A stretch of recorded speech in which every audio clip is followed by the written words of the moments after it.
Hey, Driven Autism Dads, it's Kyle Jetzel. Today I want to talk about small celebrations. I think sometimes as Driven Autism Dads, we have to face a lot. And not just with our kids, right? I mean, there's a whole lot of things we're faced with on a day-to-day basis. There's dealing with people at work. There's dealing with people, everywhere. We don't always get along perfectly with our spouses. Our typical kids can act a little cuckoo sometimes and act up and give us a little grief. And, obviously sometimes when we're working with our kids on the autism spectrum, it can be difficult to manage meltdowns. So one of the things that I think can start to happen to us is we can start digging this, I call it the pit of despair. That might be a little dramatic, but every time we have to face something that's hard, it's like stepping into a hole, and nothing really happens sometimes nothing happens good between the multiple times that difficult things happen, challenges happen. And I'll give you an example. There was a time in my life where I wasn't getting along with my wife. My kid was melting down multiple times a day. I was struggling a little bit at work because I wanted to be there as a dad, but there was just so much going on at work. It was a heavy time for work. And so I'd wake up, and try to organize as much as I could the house. I'd run off to work, and there was a lot of pressure at work at the time.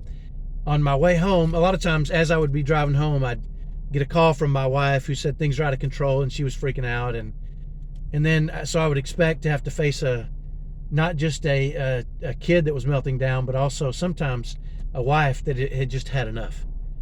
And so you go from one challenge to the next challenge to the next challenge, and there really doesn't seem to be any reprieve. There doesn't seem to be any happiness to break up the difficulties, and it can start to stack and get a little difficult to manage.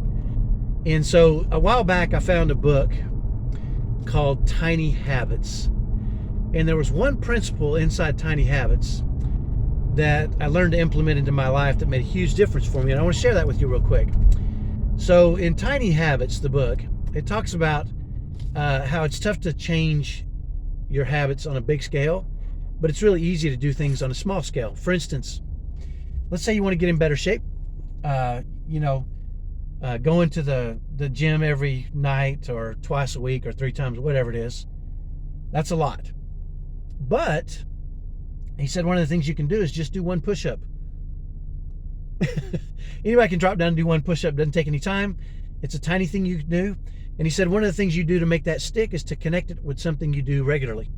In this case, he said, he would go to the restroom 3 or 4 times a day.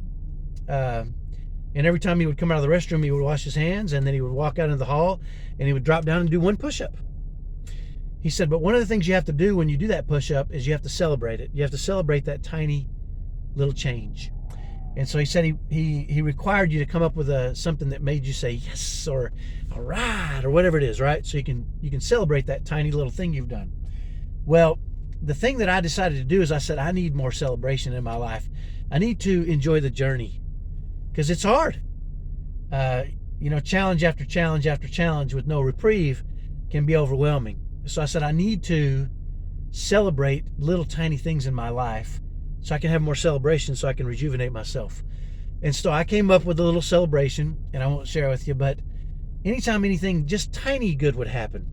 For instance, I would be able to turn in something at work that was necessary that I didn't want to do, but I got through it and turned it in. I would just say yes, right, or whatever it was. And then if I got home and was able to put my kids to bed at a reasonable hour, I'd say yes, right?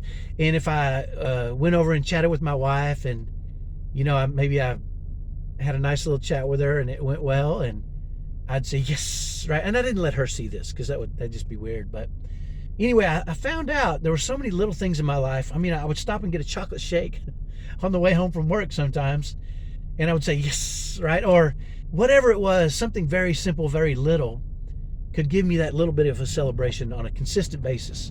And what it started to do was it started to break up those challenges for me, and I found myself in a heightened, happier state more often. I was able to face more challenges because I was having my tiny celebrations very consistently, right?